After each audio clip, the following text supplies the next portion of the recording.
द्वाविंशोऽध्याय श्रीभगवानुवाच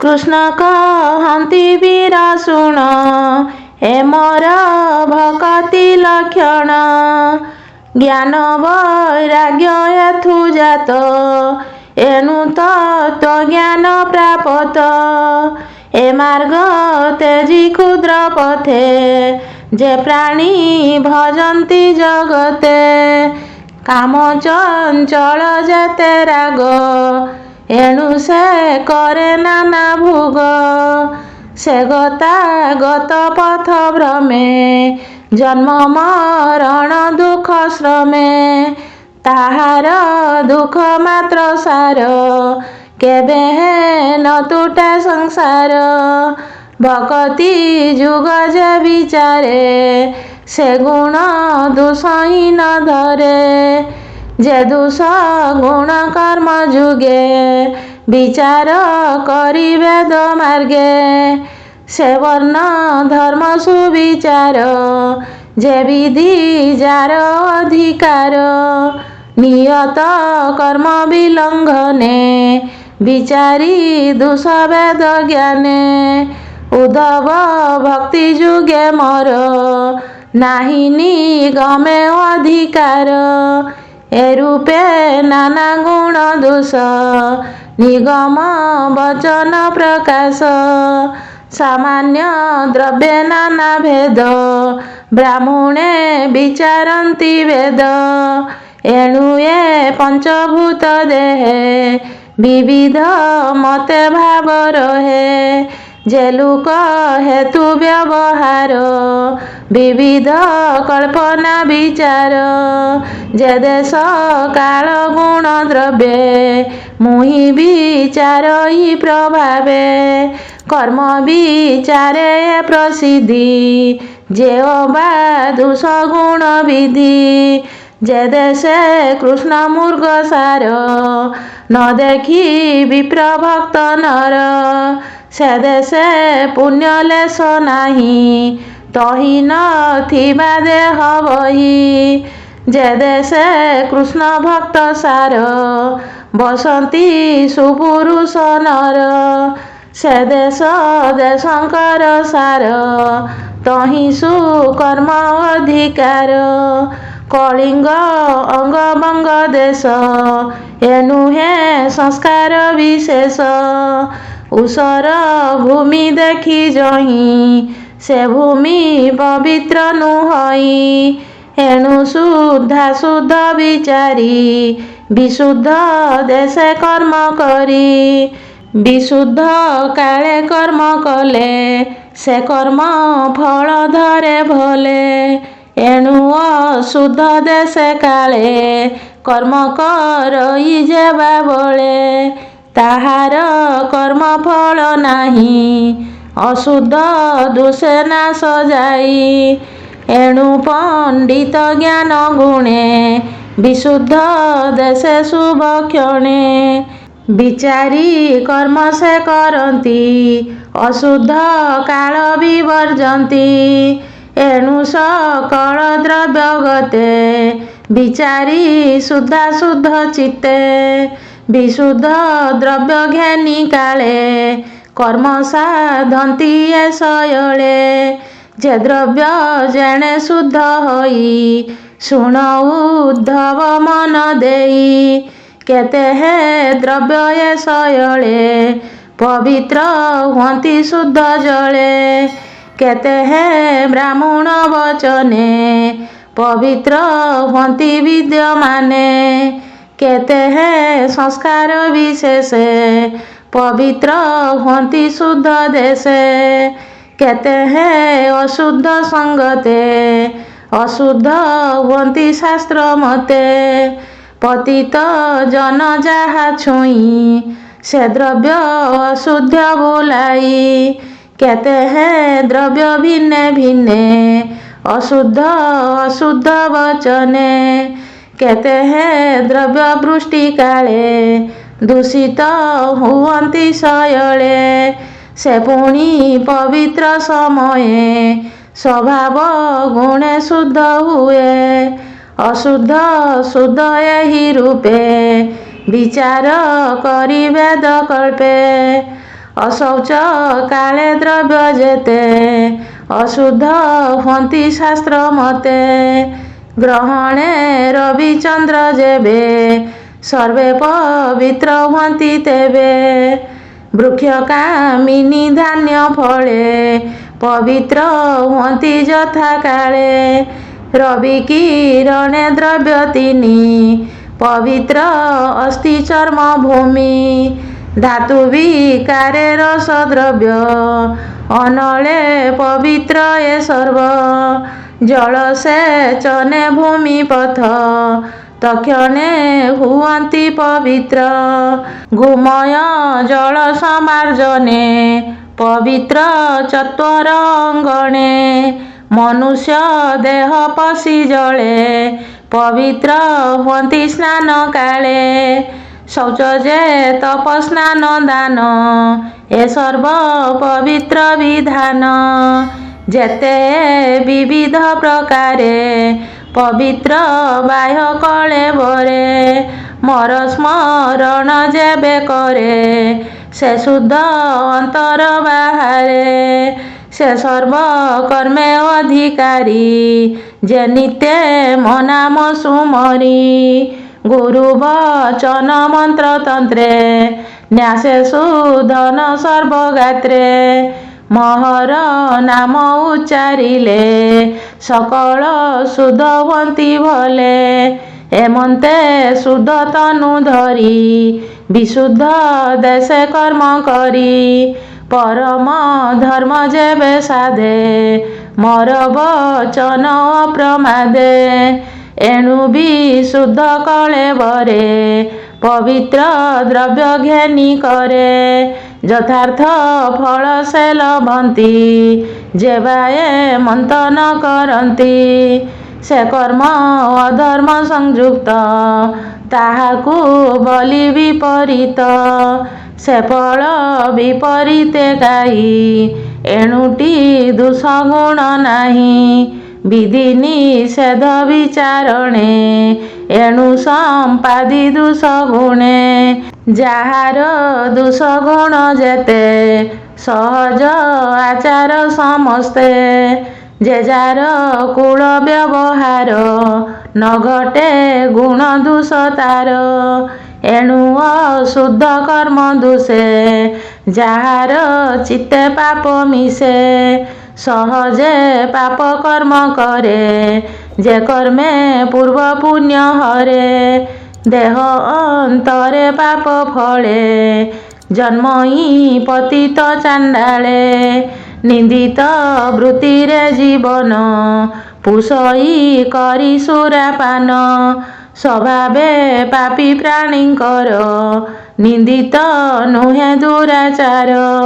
ପଙ୍କେ ପଡ଼ିଲେ ଯେହ୍ନେ ପାଣି ପଙ୍କିଳ ବୋଲି ତାକୁ ଗଣି। ଏଣୁ ଏ କର୍ମର ସକାଶେ ବନ୍ଧନ ଫେଡ଼ିଲା ବିଶ୍ୱାସେ। ଏଣୁ ନିର୍ମଳ କର୍ମ ଗୁଣ ଅଶେଷ ଦୋଷ ନିବାରଣ। ଶୁଣ ଉଦ୍ଧବ କହୁଁ ତତେ ବିଷୟ ଧ୍ୟାନ ଯାର ଚିତ୍ତେ। ବିଷୟ ଭୋଗେ ସେ ବନ୍ଧନ ବଡ଼ଇ କାମ କର୍ମେ ମନ। କାମ ଜନ୍ମିଲେ ତାର ଫଳ ବଢ଼ଇ ବିଷୟ କନ୍ଦଳ। କନ୍ଦଳୁ କ୍ରୋଧ ହୁଏ ଜାତ ଏଣୁ ଏ ଜ୍ଞାନ ହୁଏ ହତ। ହୃଦରେ ତମ ଗୁଣ ମିଶେ ତାର ଚେତନା ବଳେ ଧ୍ୱଂସେ। ଚେତନା ହତେ ହତ ଜ୍ଞାନ ତେବେ ଶରୀର ହୁଏ ଶୂନ୍ୟ। ବୁଦ୍ଧି ବିହୀନେ ମୂଢ଼ ଜନ ସେ ହୁଏ ମୂର୍ଚ୍ଛିତ ସମାନ। ବର୍ତ୍ତଇ ମୃତ ପିଣ୍ଡ ପ୍ରାୟେ ନ ହୁଏ ଜ୍ଞାନ ତା ଉଦୟେ। ବୃକ୍ଷର ପ୍ରାୟ ସେ ଜିଅଇ ପାପ ବଳକଳ ମଧ୍ୟେ ଥାଇ। ବିଷୟ ସଙ୍ଗେ ଏତେ ଗୁଣ ଉଦ୍ଧବ ସାବଧାନେ ଶୁଣ। ଏଣୁ ଏ ନିଗମ ବଚନେ ଯେ ଫଳ ଶ୍ରୁତି ଶୁଣି କର୍ଣ୍ଣେ। ତାର ଶ୍ରବଣ ମାତ୍ର ସାର, କେବେ ହେ ନୁହେଁ ଭବୁ ପାର। ନ ଲଭେ ପରିତ୍ରାଣ ଗତି, ବେଦ ବଚନେ ଫଳ ଚିନ୍ତି। ବେଦର ତତ୍ତ୍ୱ ଯେ ନ ଜାଣେ, ସେ ଫଳ ଶ୍ରୁତି ପରିମାଣେ। ରୋଗ ବିନାଶ ହେତୁ ଯେହ୍ନେ, ଔଷଧ ବୈଦ୍ୟର ବଚନେ। ଖଣ୍ଡସା କର ହସ୍ତେ ଘେନି, ପୁତ୍ରକୁ ଯେ ସନେ ଜନନୀ। ବୋଲଇ ମଧୁର ବଚନ, ଏହା ତୁ ବେଗେ କର ପାନ। ଏ ଖଣ୍ଡ ଦେବି ତତେ ମୁହିଁ, ଭକ୍ଷଣ ନ କଲେ ନ ଦେଇ। ନାନା ପ୍ରକାରେ ପ୍ରବର୍ତ୍ତାଇ, ପୁତ୍ରକୁ ମାତା ପ୍ରାୟ ହୋଇ। ବେଦ ବଚନ ଏହି ମତେ, ମୂର୍ଖକୁ ଭଣ୍ଡଇ ଜଗତେ।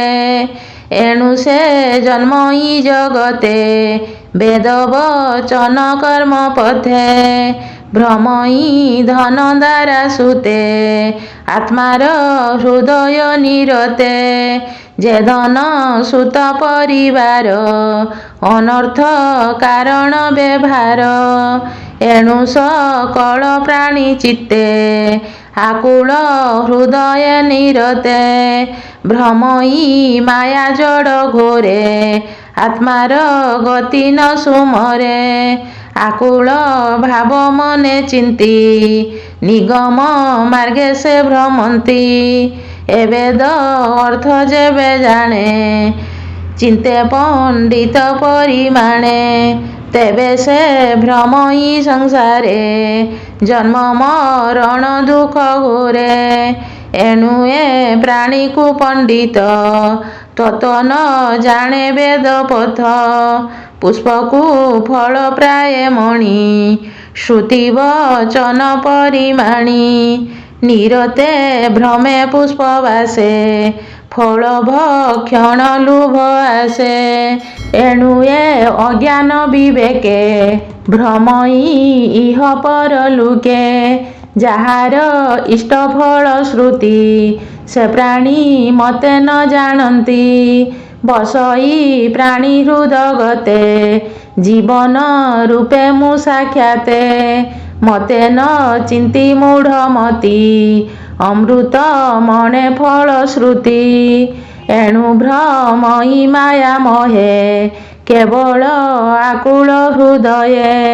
ଉଦ୍ଧବ ଶୁଣ ତତ୍ତ୍ୱ କହି, ମୋର ସମ୍ମତି ମାର୍ଗ ଏହି। ତତ୍ତ୍ୱ ନ ବୁଝି ବେଦ ପଥେ, ଫଳ ଭୁଞ୍ଜନ୍ତି କୁପଣ୍ଡିତେ। ହିଂସା ନ ଛାଡ଼େ ଯେବେ ହୃଦେ, ଶ୍ରୁତି ବଚନ ଅନୁବାଦେ। ଯଜ୍ଞେ ହିଂସତି ପଶୁଗଣ, ଅନାସ୍ଥା କରି ତତ୍କ୍ଷଣ। କେବଳ ପିତୃଯଜ୍ଞ କରି, ଆନନ୍ଦେ ଭ୍ରମେ ଜୀବ ମାରି। ଭ୍ରମଇ ଇହ ପର ଲୁକେ, ଦୃଷ୍ଟି ଶ୍ରବଣ ମାତ୍ର ଦେଖେ।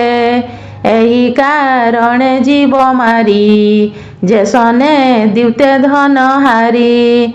ଧନର ଲୁଭେ ନିଜ ଧନ, ଦ୍ୟୁତରେ ହରାଇ ଯେ ସନ। ସଂକଳ୍ପେ କରେ ଧନ ନାଶ, ଯେ ସନେ ବଣିକର ଆଶ। କିଣଇ ନିଜ ଧନ ଦେଇ, ଅଧିକ ଆସେ ଲୋଭ ବହି। ରଜତାମସ ଗୁଣ ବହି, ଅଜ୍ଞାନେ ଚେତନା ହରାଇ। ବାସବ ଆଦି ଦେବଗଣେ, ଭୁଞ୍ଜନ୍ତି ଯଜ୍ଞ ଅନୁକ୍ଷଣେ। ସ୍ୱର୍ଗ ପଦକୁ ଇଚ୍ଛା କରି, ଆତ୍ମାର ଗତି ନ ସୁମରି। ନାନା ପ୍ରକାରେ ଲୋଭ ଚିତ୍ତେ, ପିତୃଦେବତା ପୂଜେ ନିତ୍ୟେ। ସ୍ୱର୍ଗେ ବସଇ ଦିନା କେତେ, ପୁଣିହି ସ୍ୱର୍ଗ ଭୁଗନ୍ତେ। ପୁଣି ଜନ୍ମିବ ମହିସ୍ଥଳେ, ଧନ ସମ୍ପଦ ମହାକୁଳେ। ଉତ୍ତମ ପୁରେ ସ୍ୱର୍ଗ ପ୍ରାୟେ, ପୁଣି ଭୁଞ୍ଜିବ ନର ଦେହେ। ଏହି ପ୍ରକାରେ ମନ ଧରି, ପଶୁଙ୍କୁ ହିଂସେ ଯତ୍ନ କରି।